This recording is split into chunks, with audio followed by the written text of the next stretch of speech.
લખેલાયા વિધાનમાં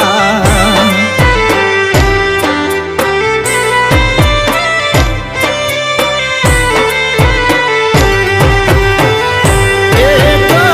ભવમાં નહીં કરે બીજો ભાવ મારી પદમાં